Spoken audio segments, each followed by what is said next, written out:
The twin-engine Cessna Citation cut through the amber sky of Burkina Faso's dry season, its frame shuddering against the Harmattan winds that swept down from the Sahara.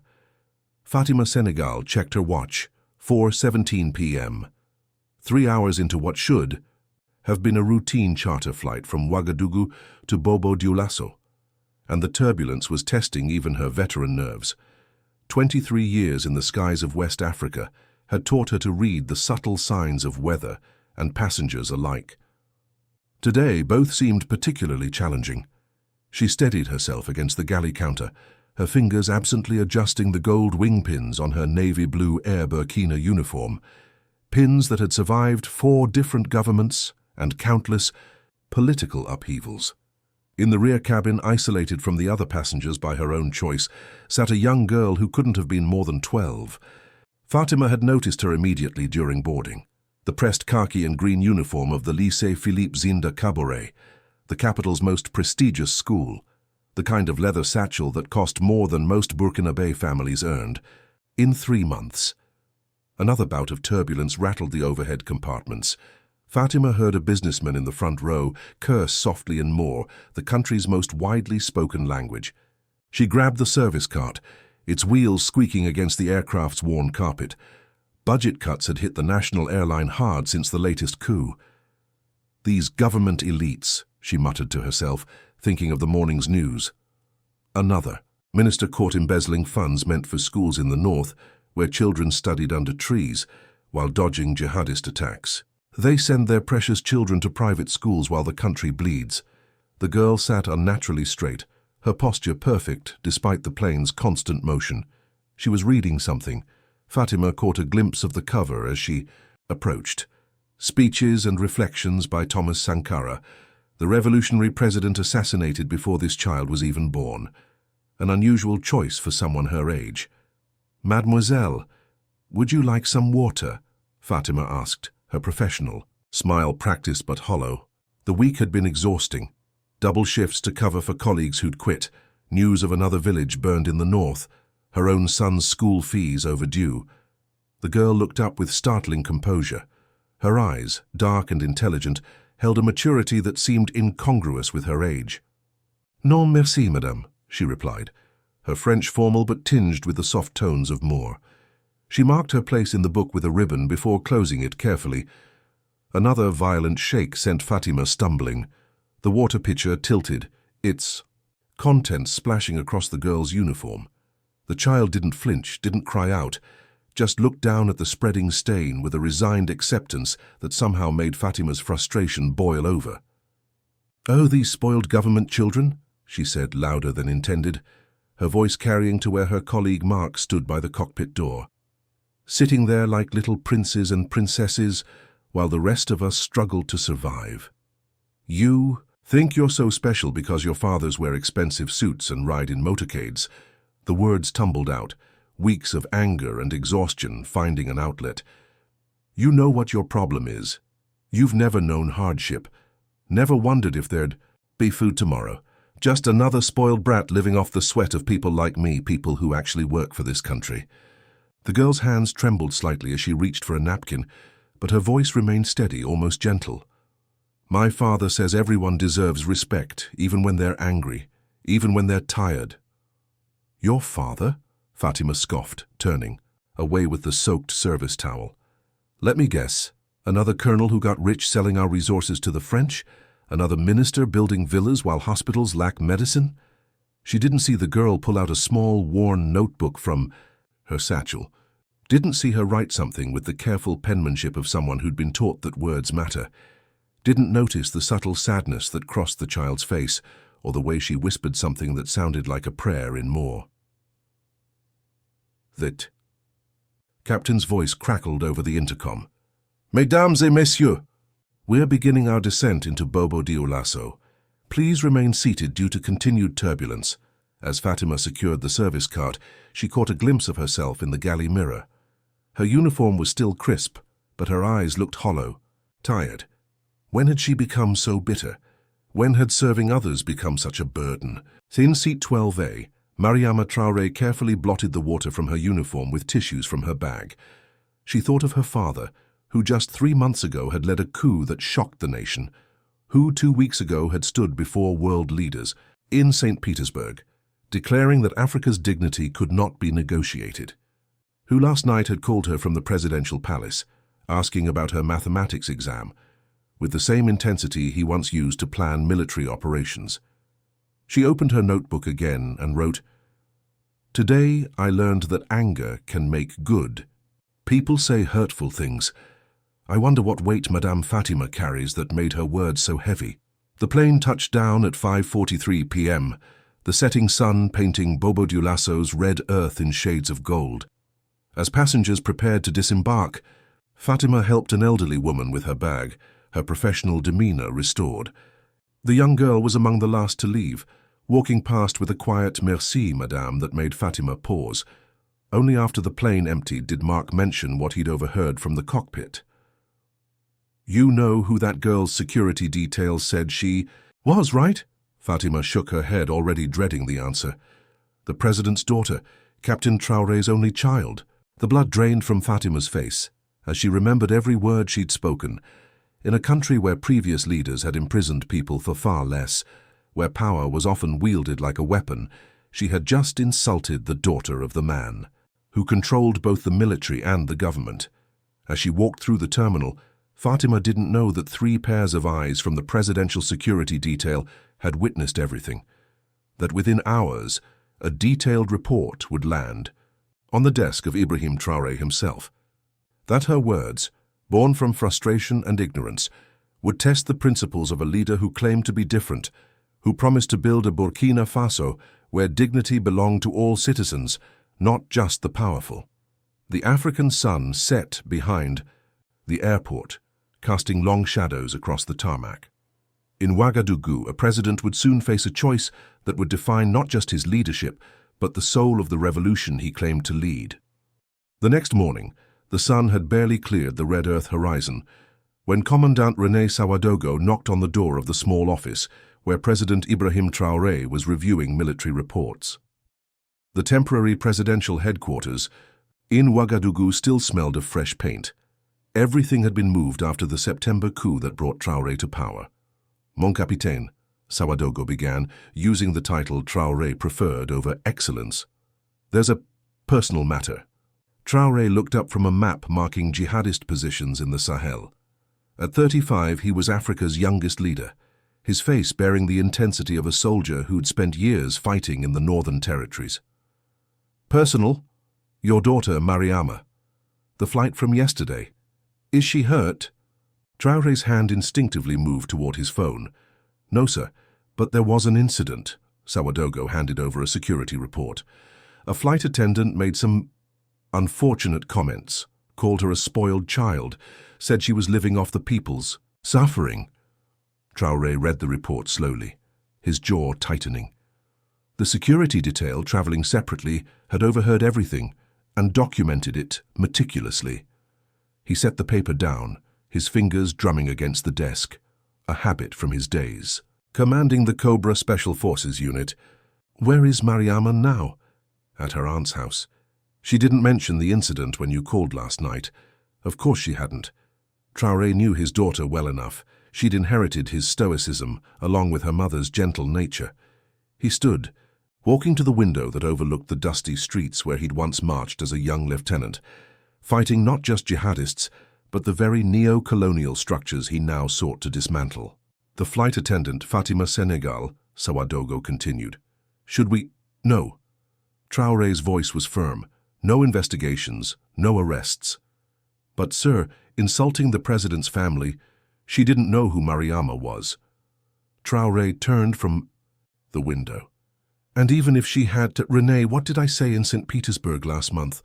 Sawadogo recalled the Russia-Africa summit, where Traoré had delivered a thunderous speech against Western paternalism. That Africa's dignity isn't negotiable. Exactly. And dignity begins at home, with how we treat each other. Traoré picked up his red beret, a symbol of his revolutionary ideals. "Arrange a meeting, not as president to citizen, but as one Burkinabe to another. Sir, the security implications— the French treated us as subjects, not citizens. We won't repeat their mistakes." He paused at the door. "And René? Make sure Mariama's school uniform is replaced." Quietly. As Sawadogo left to make arrangements, Traoré remained at his desk, staring at a photo of his daughter. In 2 months he'd expelled French troops, refused Western aid with conditions, and aligned Burkina Faso with Russia and Mali in a new anti-imperial alliance. But this was different. This was about the kind of leader and father he chose to be. 3 days later, Fatima Senegal stood in the lobby of the Hôtel Indépendance, her hands trembling as she smoothed her best pagne. The message had been vague. A government official wanted to discuss a matter of national importance. Her supervisor had insisted she attend, though his nervous demeanor suggested he knew more than he let on. Madame Senegal, a young aide in military fatigues, approached. "This way, please." The meeting room was simple, deliberately so. No flags, no portraits, just a round table with traditional mossy stools. When the door opened again, Fatima's breath caught. Captain Ibrahim Traoré entered alone, his famous red beret tucked under his arm. "Your Excellence," she stammered, beginning to kneel in the traditional greeting. "Please sit." His voice was calm, almost gentle. "We're just 2 citizens talking." Fatima perched on the edge of her stool, confusion mixing with fear. The President of Burkina Faso sat across from her, not behind a desk, but at her level, his intense eyes studying her with surprising warmth. "I understand you've been flying for 23 years, he began, "through 4 different governments, 2 coups before mine, the French occupation, and our independence struggles." "Yes, sir. That's longer than I've been in the military." He smiled slightly. "You've served our country in your way, just as I have in mine." Fatima blinked, unexpected tears forming. No official had ever acknowledged her service before. "3 days ago you met my daughter Mariama on a flight. You didn't know who she was." He raised a hand as she started to speak. "And that's exactly why I wanted to meet you." From his pocket he pulled out a small notebook, Mariama's. "She wrote about you. Said you seemed tired, frustrated. She wondered what troubles you carried that day." Fatima's tears fell freely now. "Sir, I'm so sorry. The turbulence, the long shifts, the news about the attacks in the north. I took it out on a child, your child. A child who learned something valuable that day." Traoré leaned forward. "She learned that anyone can have a difficult moment. That dignity isn't about position, but about how we treat each other when no one important is watching." He stood, and Fatima scrambled to follow. "Madame Senegal, I didn't expel the French to create a new class of untouchable elites.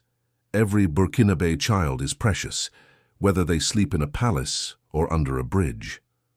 What happens to me now?"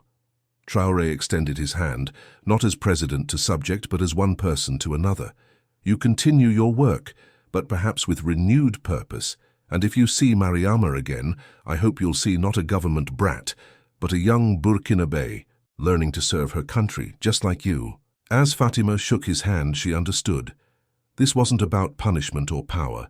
It was about transformation, the kind of change that starts with individual hearts and builds nations. "There's one more thing," Traoré added.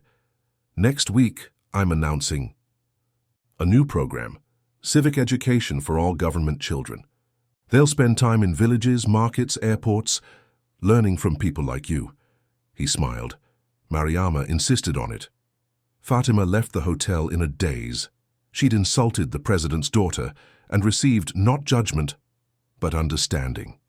In a region where leaders clung to power through fear, Ibrahim Traoré was building something different, a nation where dignity flowed not from titles, but from mutual respect.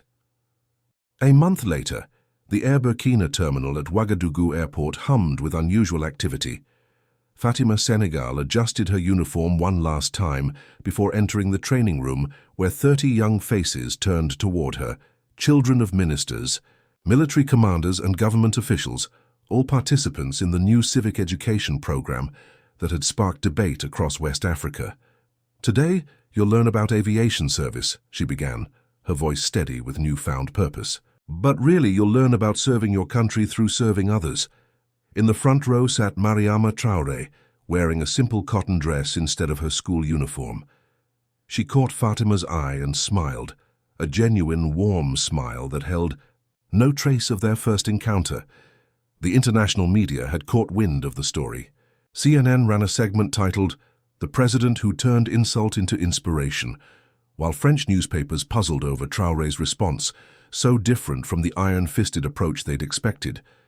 But here in this training room, away from cameras and headlines, something more profound was happening. "Mademoiselle Mariama," Fatima called out, "would you demonstrate the proper way to serve water during turbulence?" As the president's daughter carefully balanced a tray, explaining each movement to her peers, Fatima remembered Traoré's words from their meeting. Revolutionary change isn't just about removing foreign bases or rejecting colonial economics. It's about transforming how we see each other. The program had already shown results. Ministers' children were spending weekends in rural villages, learning farming from the same communities their parents governed. Military officers' sons and daughters trained alongside ordinary recruits. The artificial barriers that had divided Burkinabe society for generations were slowly dissolving.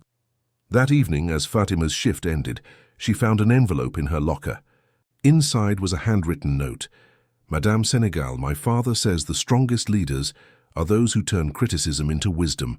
Thank you for helping me understand what that means. Your moment of frustration became our moment of growth. With respect, Mariama." 2 weeks later, at the African Union Summit in Addis Ababa, President Traoré addressed his fellow leaders. International observers expected another fiery anti-colonial speech, like the one he'd delivered in St. Petersburg. Instead, he spoke of something more revolutionary. "We expelled foreign forces not to create new local oppressors, but to build societies, where a flight attendant can speak truth to power, even unknowingly, and catalyze positive change, where our children learn governance not from palaces, but from marketplaces, not from theory, but from the tired hands of workers like Fatima Senegal." The French ambassador shifted uncomfortably as Traoré continued. "The West fears our alignment. With Russia, our rejection of their conditional aid.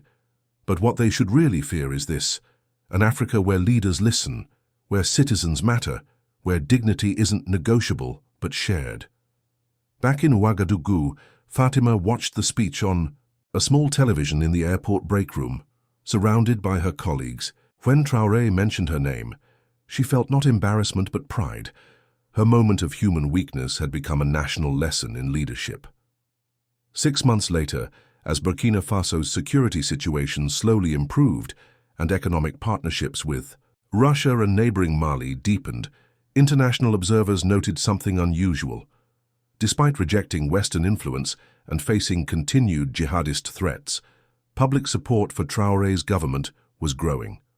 The reason, local analysts suggested, wasn't just his anti-imperial stance or military strategies.